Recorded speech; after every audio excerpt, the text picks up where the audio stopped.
Hi everyone, I hope you're staying home and being safe and remain healthy. My name is Lisa, and today I'm going to be doing a DIY craft using items that you probably already have at home. That's my goal. Anyway, I did this craft several months ago here at the library in a Make It Monday session, and we had a blast with it. This is very simple to do, and we had so many comments on Facebook. People really thought this was a cute little project. So I want you to know that we have artistic people in our group that attends the Monday Night Crafts, but this is made so simple that even someone who's not very artistic, including myself, can do this and be successful. This is the one that I did as a demonstration on the Monday Night Make It Craft session, and they all chose different patterns, which we'll talk about in just a few moments. I also tea stained the paper. I left this paper in a very long time. As you can tell, it's very dark compared to this. So again, the longer you leave your paper or your hymnal, I had someone was discarding an old hymnal, I'll upcycle it some way, and so I did here just by tea staining the pages, and know that it could also be used as your background for your piece of art. So you're going to need a background. In this case, I chose a Jimmy Buffett book that I had read many years ago and decided it was time to upcycle it. And I tea stained the pages. I used some hymnal pages as well, and I tea stained those. If your pages wrinkle, feel free to take a hot iron, no steam, and iron these. And they will become nice and flat, and a good flat surface for you to do your project on. You're also going to need chalk. This is the Crayola white chalk, but if you don't have white chalk in your house right now, I know you have sidewalk chalk because we've seen it in our Facebook posting. So feel free to pull out the sidewalk chalk for this as well. You will also need a pen. I prefer black, and that's going to help you in just a few moments get your drawing on the paper itself. Ideally, you would need carbon paper, or what's known as graph paper. This is difficult to find. You have to order it on Amazon. I'm lucky in that here at the library we had ordered it for this. If you do not have graph paper, then you are going to need a crayon, a black crayon. And that may sound odd, but I'll explain that to you in just a few moments. And then you will also need Sharpies or markers. You could use black markers. You could use colored markers. Actually, I just prefer the black images, the black on the tea stained background. And I even have just a kid's Crayola Super Jet marker as well. And then your pattern, and you'll notice that you want patterns that might be easy for you to trace. I've got a leaf here. This one's actually a little campground site. I have the llama. These are just ones that I chose for the night that I had this craft session. The flower, again, we've got a camping one. We've got a beautiful rosary window. I love the cow. I've actually done the cow for you today. Now, where can you get your images? Obviously, you can Google any image, and you can get a black and white copy of that from your printer. Or if you have coloring books at home, look at some of the images in the coloring books and see if there's one that you can actually use for this project. So ideally I would use my graph paper, but again, I'm not using graph paper because the chances are you don't have graph paper at home. So what I've done is I've taken the cow image, and on the back of that cow image, I just, with my crayon, I colored as dark and deep as I could.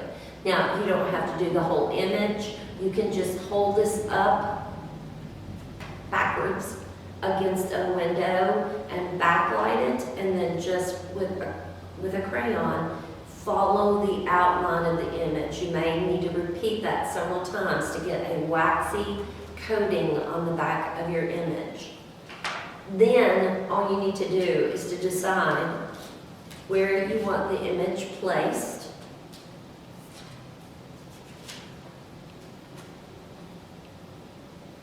And then on a hard surface,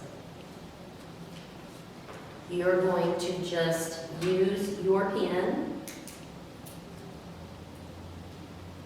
to mark over the image itself. And it should transfer to your tea-stained paper very easily. You'll notice I did this. I'm going to do one for you here in a moment, but this is what I did to the back of the image. There's the front. I didn't really care for this image that much. I haven't finished it. But you can see how it transferred, and then I went back over it with a Sharpie.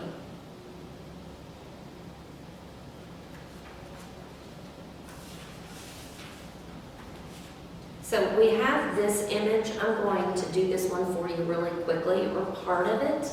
It will be difficult to see just based on camera distance, but I think you'll be able to see it well enough. So I'm going to take my crayon.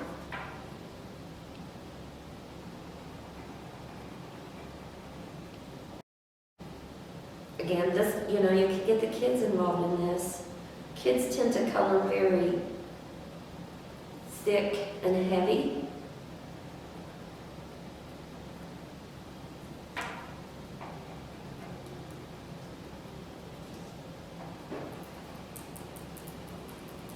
And I'm going to do part of my image just so that you can see what it should look like.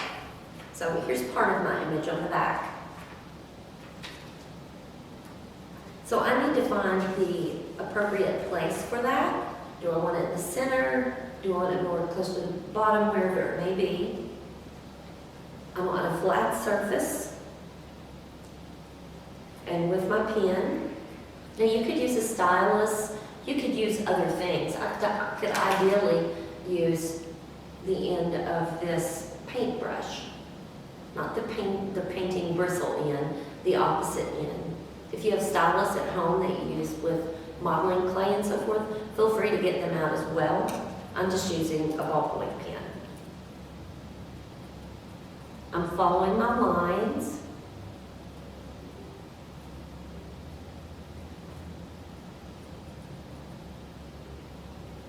Heavily. I'm pressing down very heavily.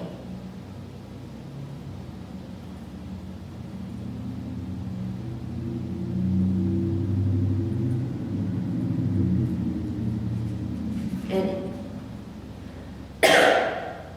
you can tell with the simple fact that it's stuck on there that I'm getting some of that crayon image on the back. So I'm going to peel that off. And upon a closer look, I can actually see the faint imprint of the flower. Now, obviously, I'd want to finish this before I completely take it off, but it does, this is for demonstration purposes, it does give you the image. Now, once I have my image, I can first connect it with just a simple pen. If you have a felt tip pen, it's perfect for this. I do not have a felt tip pen. So I'm going to be using this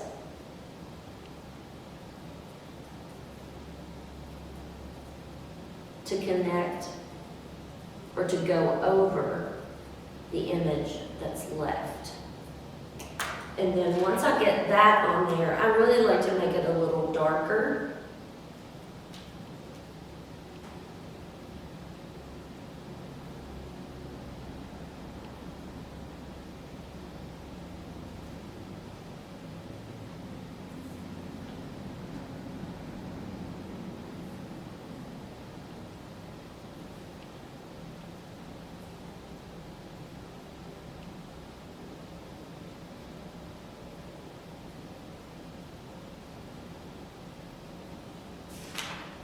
And you can see, excuse me, just from the transfer that I did, because I only did a very small portion, but you can see it come through. Now, the last step of this if you've got an image like the cow that you want shaded in, like this one, then all I simply did, once I did my outline, excuse me, then I took my Sharpie and I filled in the black area to give it that contrast that was from the same as you saw in the photo.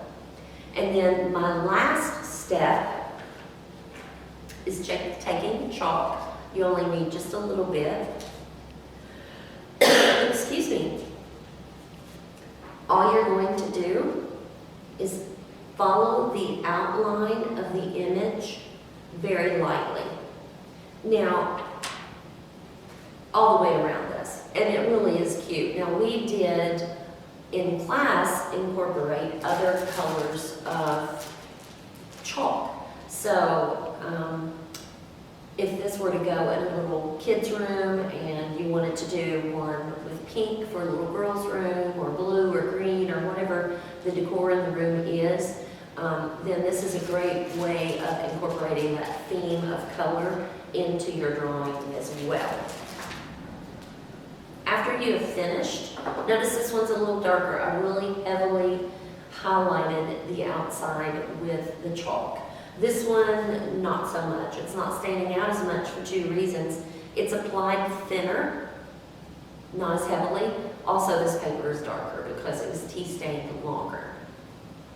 Once you've finished, if you want to put this in a frame that does not have a glass, so let's say you've got an old frame at home, the glass is missing, do whatever you need to do to make that frame look great. Don't worry about the glass. Take some hairspray. If you will spray this, it will keep the chalk from rubbing off, and you can actually keep this in a frame with no glass and it won't be smeared.